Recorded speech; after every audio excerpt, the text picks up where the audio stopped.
Good day, fellow deal makers. Welcome to the Deal Scout. On today's show, we're going to talk about aerial photography and a really cool business that has made a dent nationwide, helping people, mostly listing agents, brokers, and people who help buy and sell lots of properties or who own lots of properties do more deals. Ladies and gentlemen, welcome Joe to the show. Joe, welcome, man. Thanks, Josh. It's great to be with you. Thank you so much for inviting me. Yeah. All right. So tell us a little bit about what we're going to be talking today. What's the name of your business and what do you guys do?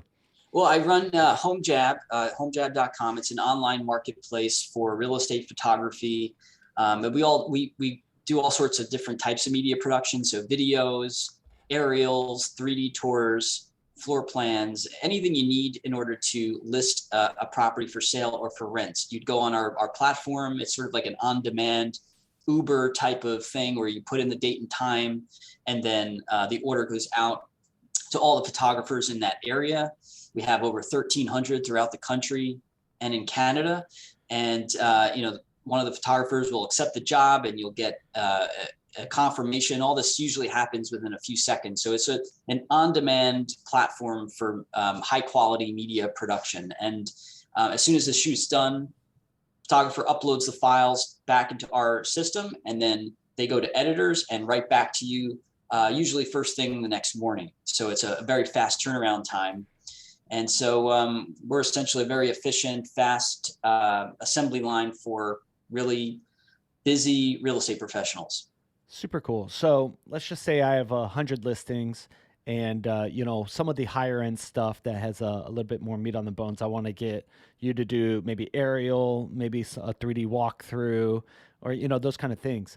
Now I put the bid on there. Do I have to then start negotiating prices and interviewing people and going through that whole process? What does that look like? No, you don't. You don't have to interview anyone. It's a very simple scheduling process. I mean, HomeJab is kind of known for the simplicity of it. So you go to our website, you click schedule a shoot, and you literally just click the different services that you want. So if you want photos and video, add in aerials, whatever the combination of things is, you just click to add those things in, and then you see the price pop up and calculate right there. So, and then you go to step two, put in the address, put in the instructions, put in the date and time, and then you submit the order, and that's basically it. So there's not, I mean, you can order schedule shoots in less than a minute, and then you get confirmation, like I said, within seconds usually. And it's a very fast, simple process. So I could check the prices and I can go through this process and I go, oh, okay, that makes sense. I'll add this service or maybe, hey, I didn't know it was going to be this, affordable. I'll add on other stuff. So I could do that all on the website. Don't even need to talk to someone. That's right. It's sort of like an a la carte type of thing. So you just click photos, click video, click aerial, whatever you want, whatever combination. You just add them into into the cart, so to speak, and then you'll see the quote just appear, and then you can take things out, put things in, get to where you want to be in terms of price, and then go ahead and schedule it. So it's very straightforward. Super cool. Good job, Joe. We were doing a shoot for some student housing projects that we were working on, and we did the aerial. We had a drone, and we were trying to figure that out. This was a long time ago when drones first started, and then we hired a photographer to walk through, and it was a complete hassle on my part. I'm a broker. I'm a real estate guy. I'm a transaction guy. Doing that kind of stuff, I was just like, from now on, I'll never do that. So I'm glad I found you, and I want to know more about how you got this started. It's a brilliant idea. I'm super interested. How'd you get going, man? Well, I guess about 10 years ago, I was in real estate. I was building houses actually, and this was during the Great Recession, and so the market wasn't that strong. I was building these houses in Philly where I lived, and it was an up and coming neighborhood, but the houses were super high end, and I just wanted to make sure that I would sell the property. So I was trying to get into doing things on the marketing end that no one else was doing. So I taught myself how to do like 3D modeling of, off of blueprints, and just sort of, have sort of a fly through a 3D model even before we started building it to kind of, jumpstart the marketing plan. And then once it was built, I did the aerials, I did the video tour, pretty much, everything there so that, we can sell the house. And everything worked out pretty well. And so it was through the process of just selling my own houses that I realized that, there's really a business here, because no other real estate agents were doing this at the time. The walkthrough videos, any sort of video production was very expensive to hire a professional. No one knew like where to go to do it. And so we started rolling out, walkthrough videos in Philadelphia, and then growing out to the suburbs, and then going down to DC and to Florida, and start slowly growing it. And, we were one of the first companies that were able to bundle in photos and video at a very reasonable price, at like, the $200 price point. And things just sort of, started to grow from there. So it was really based off of my own experience as a investor, developer, builder, and selling my own houses that kind of got me into it. Got it. Now, technical questions. Let's talk equipment and such. Are you a Mac or PC kind of guy? I've always been a PC guy. All right. So you're walking around with a Android or a Windows phone. Do they still have Windows phones, by the way? Actually, my phone is now. I just got an iPhone for the first time in a while.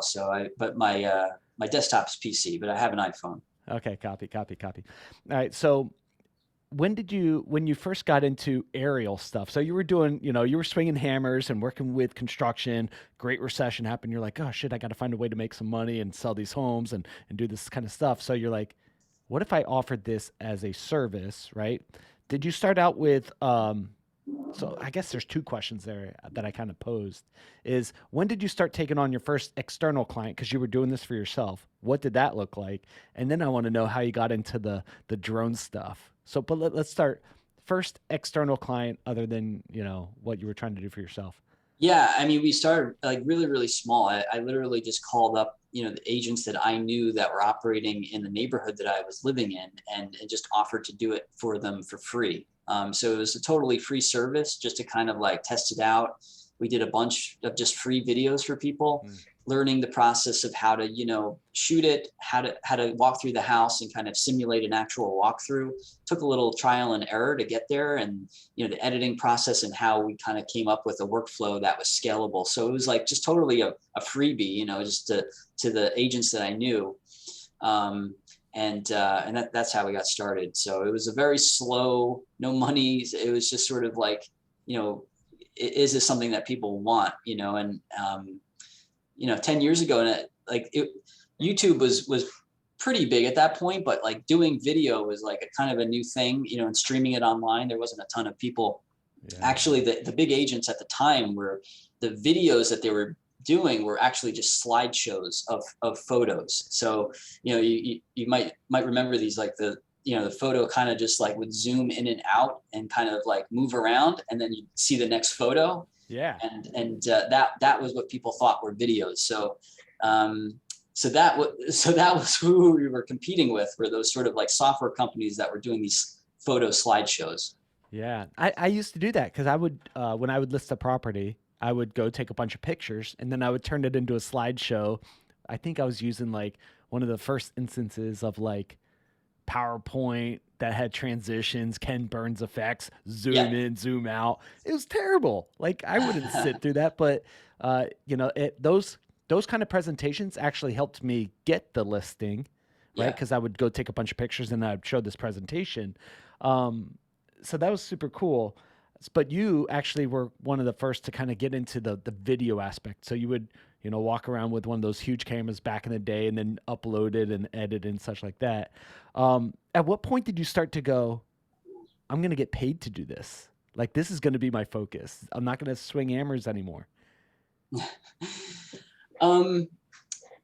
It's a good question. I think, it was, I wanted to sort of get into a business that was online and something that would, be able to like scale up and be like a national thing. So I was like, just building houses, that I didn't I wanted to do something different also. So it was like, I wanted to get into an online business, stay within real estate, but then do something that was more scalable. And that's sort of how I made the decision. It was like, there's obviously a huge market for this. No one's really doing walkthrough videos right now, and virtual tours and drones and all that.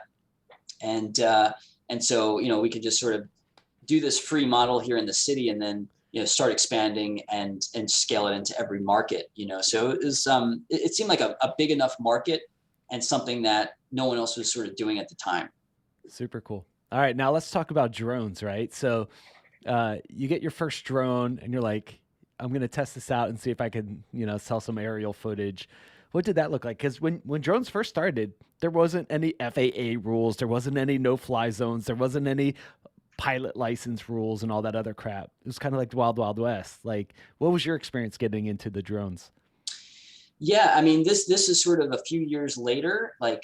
So we started with walkthrough videos and photos, and then a few years later, people were like started to buy drones, and it became like this thing.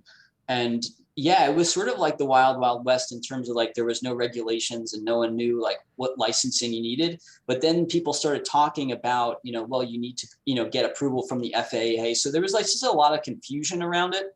And there were some photography companies that didn't even get into it really because of that reason. They want to sort of understand the regulatory environment first. But honestly, like we never had that sort of viewpoint.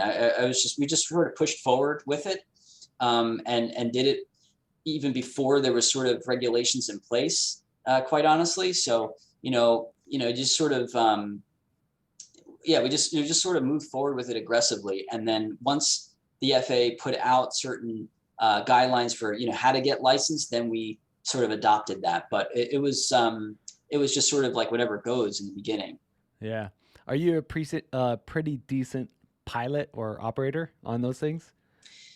I mean, not really, because like right now, like my job is basically just sitting in the office, kind of dealing with like a bunch of administrative stuff. So I mean, we have 1,300 photographers, and I'm not even one of them anymore. So I wouldn't even I haven't flown a drone in years, to be honest. I mean, it's really just become like a software platform, and like I'm kind of dealing with like technical stuff, and you know, uh, yeah, just stuff like that, like sales and marketing and administrative stuff. Yeah, your job became inside. So, all right, Yeah. so you're going around and you started doing walkthroughs and you started doing these things and you saw that your niche was for listing agents and brokers who were doing, transactions and renting properties and apartments and such like that. Have you tried to crack into a vertical or an industry that just wasn't well received? And you mentioned you have a very large national partner, that you've acquired too. So like, how did you find your fit through this business process? Well, a lot of the big customers actually came to us. We didn't have our main marketing plan was just to reach out to, the listing agents. We started residential, and then we started, going after commercial agents, but sort of these large enterprise companies that needed that they had a different problem. Like they were doing photography and video, but they were in like all these different markets, so they had to try to find like a national company to take photography off their plate. Like they would Mhm. go into different cities and try to find photographers, and it was just as they got bigger and bigger, that became sort of an administrative issue. Like they didn't want to have to deal with that anymore. So just dealing with one company like us just made it really easy for them, to kind of do like hundreds of shoots in all these different cities. So the larger customers, kind of found us, and asked us, like if if we can work with them, because just when you scale up and you're in all these markets, it becomes sort of a headache. Yeah, it's a great idea. Um, as you were building this out, right? You're doing deals, and now you're seeing things, from aerial to 3D modeling to like the virtual tours. So, what's the kind of the difference between those two things, like a 3D modeling where you could kind of see it in a virtual tool? Because I don't know. Yeah, I mean, like after drones became very popular, then soon after that, people started getting into more of the 3D virtual tour stuff. So, there was Matterport, that they came out with a camera, and really the main difference is like if you're watching a walkthrough video, you're just kind of sitting back watching a video, very passive, just kind of just watching a video. And then with the virtual tour, you're able to kind of click and go where you want to go in the house. And some people really like that because they get, to control where they go. They can kind of zoom in and stuff and look at like the details of things. Other people, they don't want to be bothered with having to like click through a house and, on their computer and stuff. They just want to watch a video. So the video is a lot more popular, especially, just with the average person, and the average agent.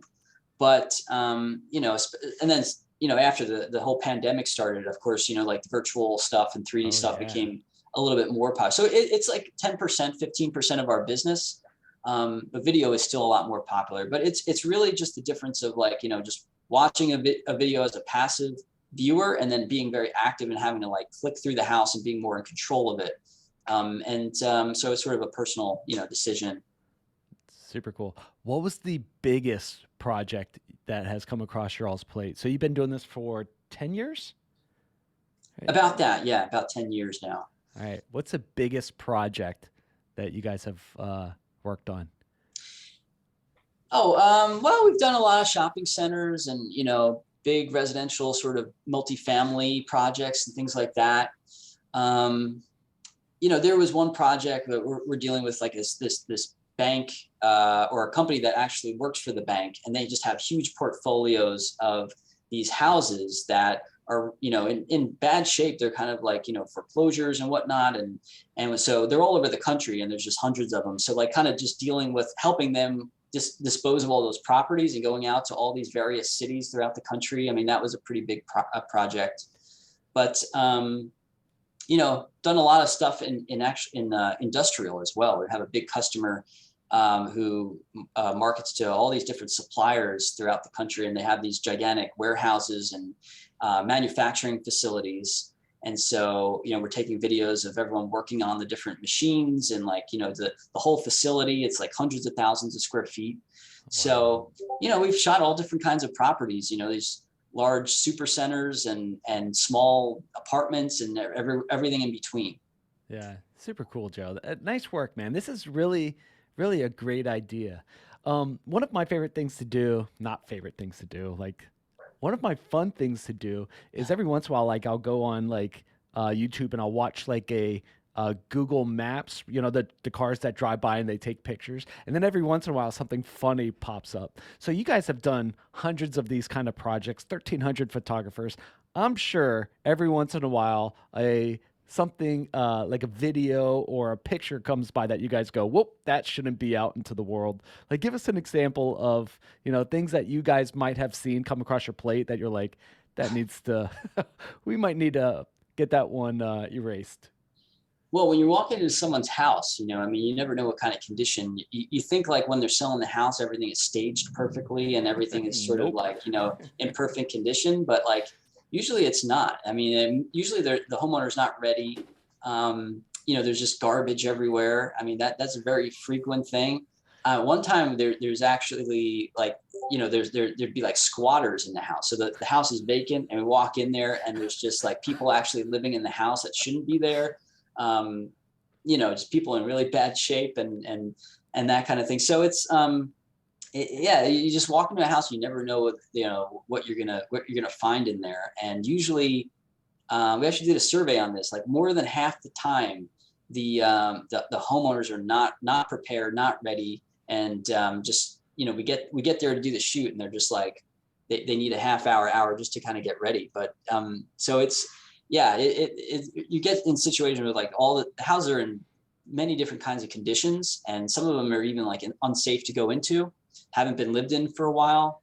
So there's a lot of those situations, unfortunately. Yeah, I can imagine, my job as podcast host is to ask the questions that pop to my crazy head, and then also the listeners, because they're like, what would you do in this situation? So you show up in the house and there might be some squatters, and you might be working for a bank who said, "Hey, go take a look at some of our Yeah. portfolio." And you walk in, you're like, "Well, nope, closing that door, 911 or whatever, call the bank."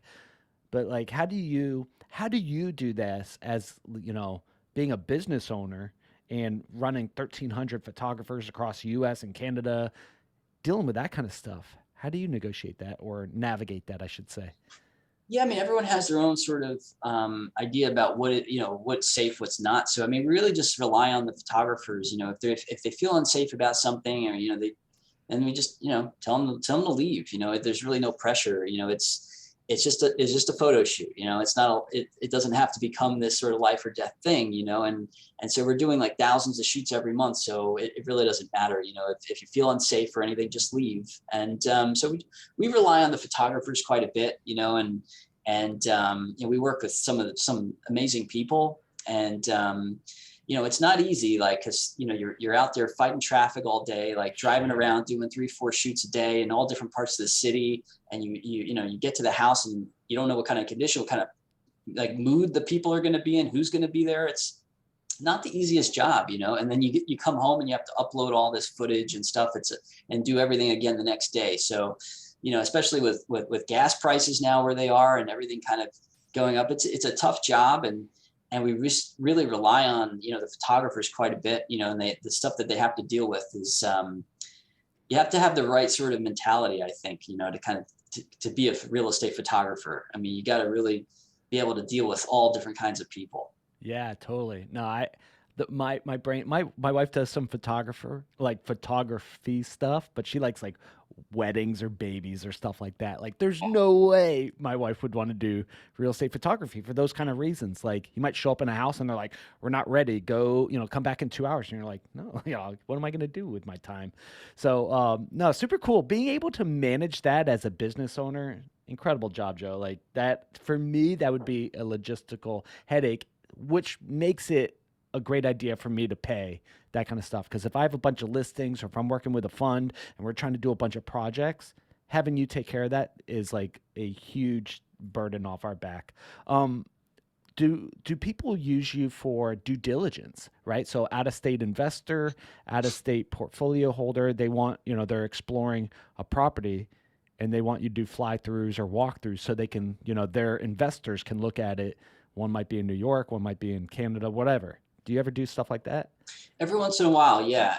We don't really ask people like the purpose. We just kind of assume that they might be selling the house. But yeah, there's definitely situations, inspection type of companies, insurance companies, done a little bit Yeah. of work with them, kind of documenting damage, on the roof and stuff like that using the drones. So there are some assignments like that. Builders that want to kind of check out, the land, where they're going to be building, or just if it's a very large property, then there's certainly a need for like drone footage and stuff like that there. So, so yeah, there's a little bit of that. Very cool. Um, as a part of this program, like this show, what I like to do is sometimes I ask some questions off a card just to throw things off and then to just create some creativity. Tell me when to stop. I'll ask you one of these questions. We'll have some fun. Stop. All right, here we go. That was actually an instruction card. All right, so here we go. It says, if everyone had to decide on their career path at age 6, what would you be doing right now? Would you be doing aerial photography, 3D modeling, and such like that? Age 6. Oh, no. I would be the center fielder of the New York Yankees, probably, or the quarterback of the Giants. Yeah, I Okay, think that's what I would be doing. got it. So you like sports, but didn't work out for you. You wound up in construction and flying drones and Yeah, taking pictures yeah. and Like such like everyone that. else, at some point, you realize, there's only so far you can go with this. So for me, that was high school. Got it. So as you're working through these deals, back to deals, as you're working through these deals and you're seeing all these orders come across, you get the benefit of seeing trends. You get to see trends in things that are buying, selling, things that are new construction, things that are going under. What kind of trends in real estate do you see from your perspective on the other side of the computer?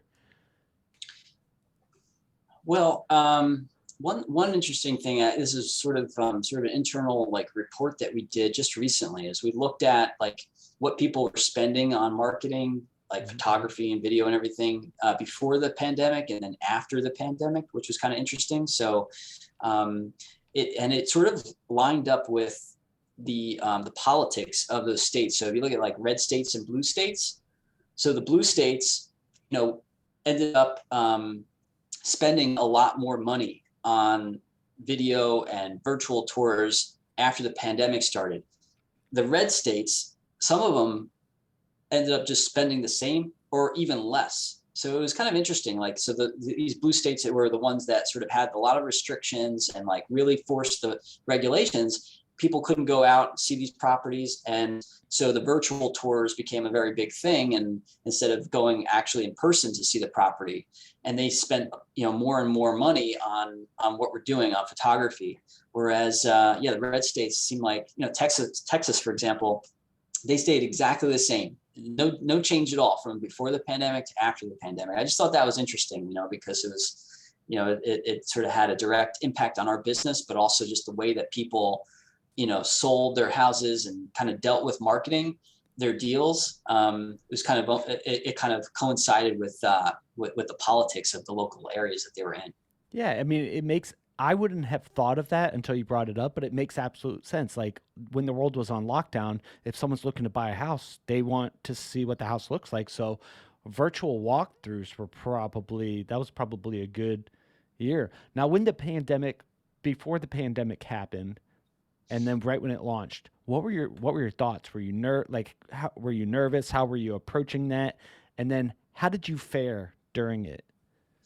Yeah, well, I mean, when things first hit in the March, April, I mean, no one knew what was going to happen, whether we were going to be able to continue doing business or not.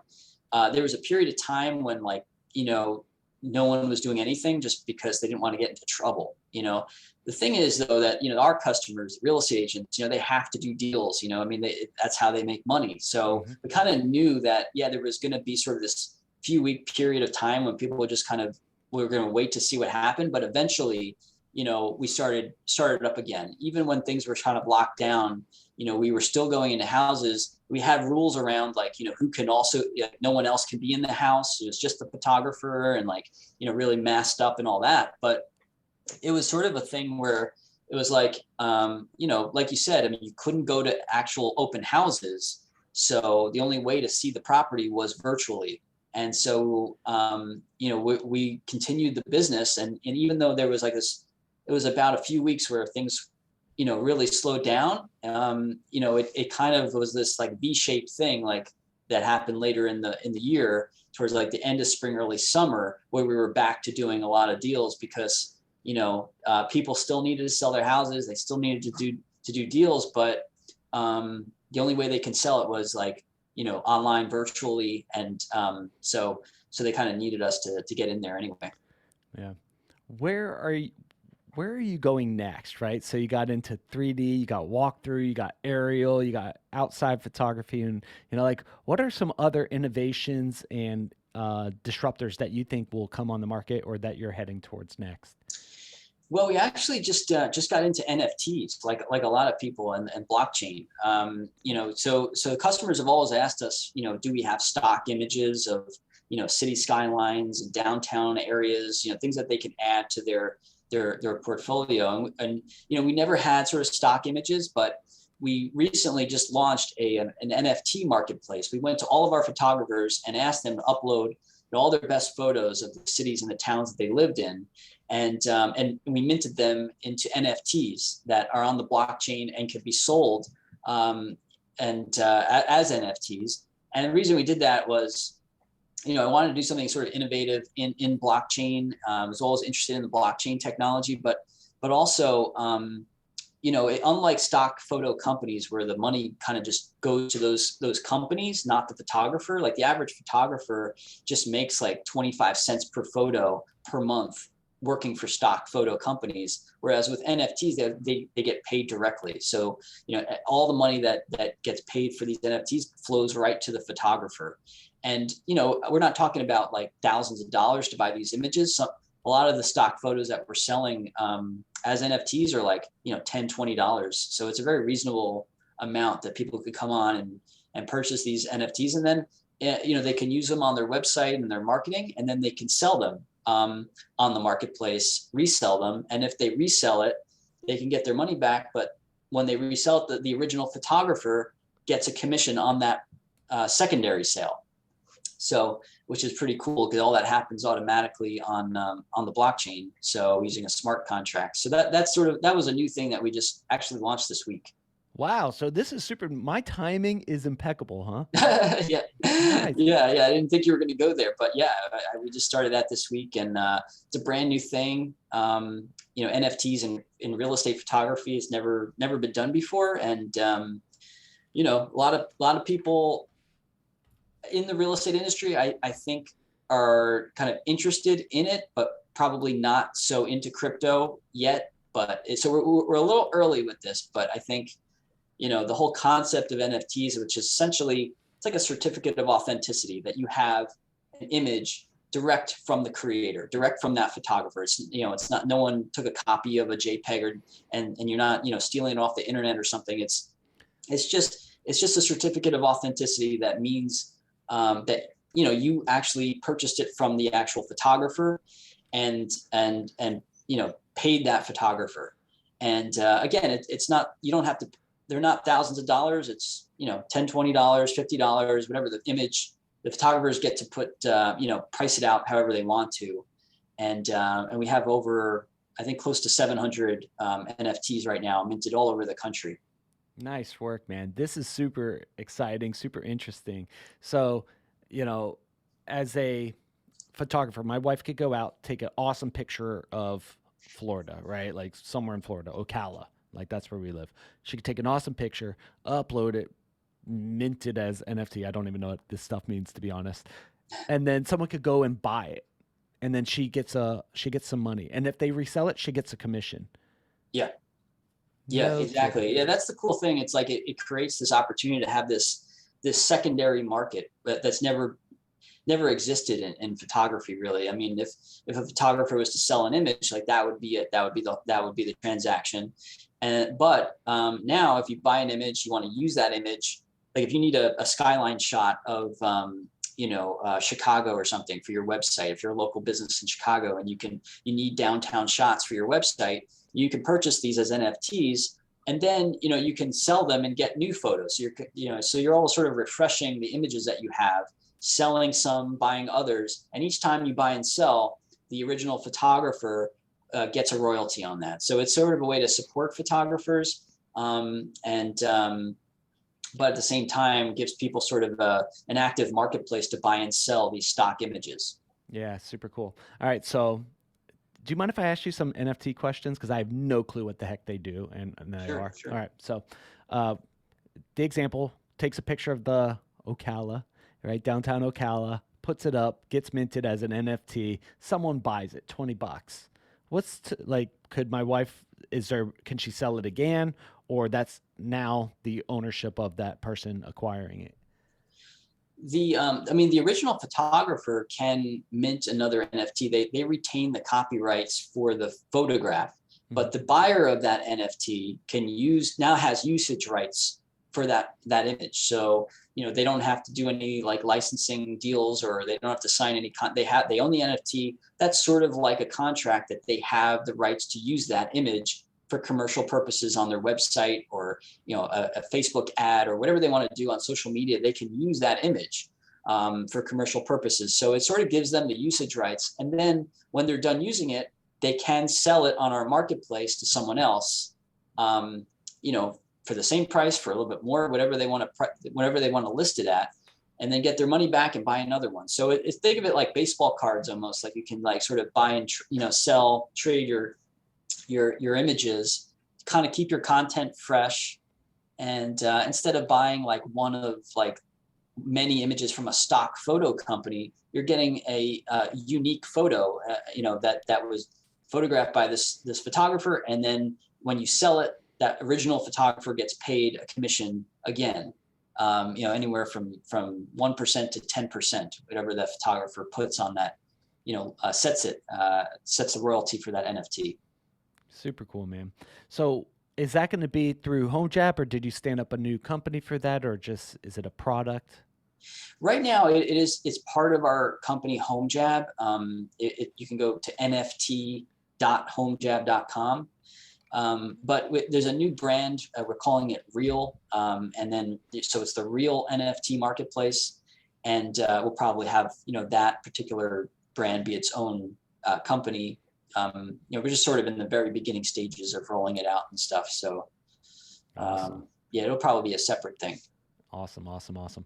On the home jab front, right? Yes. So someone could go to your website, they could type this in. So our deal makers on here, we have a lot of real estate players on here, fund managers, investors, brokers. So someone could go in, go to home jab, they could type in their information, and it spits out a price, and they could just go yes, and then the process is taken over. They get to see the uploaded videos at the end of the day, right? What is the largest transaction you guys have ever seen? Like massive industrial, lots of pictures, aerial, flyovers, whatever. What was the largest transaction you guys ever did on the photography 3D modeling front? Well, again, this week, we did a very large sort of multi-million dollar sort of property in Yellowstone, Wyoming, Cool. near Yellowstone Park, very exclusive sort of neighborhood, and it's just very expansive property. And that ended up being a couple days, having to fly someone. That was $1,800 plus, all the travel costs involved. So that was like at super high end. Usually, I mean, we're most of our shoots are like $200 to $300. That's really the sweet spot most of the agents are dealing with. But yeah, if you have like a full day shoot, or multiple day, it could be $1,000 or more than that. But that's a rare case. Usually, the average house probably, $250. Sweet. Did you guys in at Yellowstone, did you do like a Dutton Ranch flyover for the Yeah, a lot of drone work. Yeah, a lot of aerial stuff. I actually haven't seen the footage yet. This happened just yesterday. Nice. So, but yeah, it's a lot of drone stuff, and kind of get a sense for how just large the property is. And but same type of thing like we would do on like a golf course or a farm or something like that. Sometimes it just there's multiple acres involved, and it just kind of takes all day to kind of get through it. Very cool. All right, so two more questions, unless you have something that I completely missed. So one is if someone's out there, they want to do a deal with you, connect with you. What's a good way for them to find you, connect with you, and maybe do a deal with you? Well, you going to our website is definitely the best way. It's homejab.com. And then, yeah, when you get to that, there's really just two buttons right on the top. One is schedule a shoot, and you can just click that and put in whatever you want and schedule it right there. Or there's a contact button, and you can just contact us if you have anything sort of custom, or you want to talk to someone, schedule a call or whatever. So very simple, straightforward. Pretty much everyone is just goes to the website, and they either schedule online or they can contact us directly, and we'll either we can, send us an email or set up a phone call. I, I lied. A few more questions. Home jab. Where does the jab come in? What how did you come up with that? Well, well, I mean, I really like the word home. I like, there's the idea of being at home, and it just seemed like a nice word to use. And so I needed something else because home.com wasn't available at the Yeah, time. it's So expensive. it's very expensive. So I started to go through like 3-letter suffixes that I can add to home, and something that was available. I didn't have to spend a lot of money on. So got to jab, and I was like, wow, that's easy to spell. And I kind of, I'm into like boxing and MMA, and we go out fast, get everything done quickly. It's a very short, quick thing. So like, yeah, that makes sense to me. And so that's how we got to So it was inspired by boxing and MMA. I love it. Love it. And you didn't want to spend, a couple $1 million on home.com. Perfect. That Yeah, makes complete exactly. sense. All right. What question should I have asked you during this interview that I screwed up and didn't ask you? um, well, I think we covered a lot. I'm happy we got into the NFTs. I didn't Me think we were too. going to get into that, but that was a whole new thing. I just to clarify, I guess, like the types of properties. I know you have a lot of people on here from that are doing all different kinds of deals, and we're just sort of like all over the place in terms of properties. I mean, we've done, multifamily, retail, office, industrial, obviously residential houses and stuff like that, vacant land. So it's really like, and we've also done like portraits, headshots for certain customers, and neighborhood videos, flyovers of different cities and things. So even like custom shoots like that, we could get into. So whatever you guys need, for marketing, any type of footage, you can reach out to us, and we'll get it done. I mean, we have um, everyone's a real estate photographer on our platform, but they also do a lot of other things. Like they're very creative people. Some are doing weddings and other commercials and feature films even. So it's we anything you need done. I mean, you can reach out to us, and we'll figure something out. Super cool. Thanks, Joe. Fellow deal makers listening in, if you need some pictures, some walkthroughs, some videos, some aerials, any of that stuff, even NFTs for picture stuff. I don't even know what that means. If you need that, or if that interests you, reach out to our guests and say thank you for being on the show, sharing your information, and find a way to do a deal with them. I know that NFTs are hot, even though I don't understand it. There's a lot of people who do. My encouragement to you is connect with our guest. That's the mission and purpose of the show, is to connect cool deal makers with other deal makers to do a deal. So connect with our guests, say thank you, and find a way to do a deal with them. If you want to work on a deal or talk about a deal here on the show, head on over to thedealscout.com, fill out a quick form, and put me on the hunt to scout for the next deal. Talk to you all on the next episode. See ya. Where's this button? It always hides from me at the last minute in front of the camera. All right, see you, Joe. All right.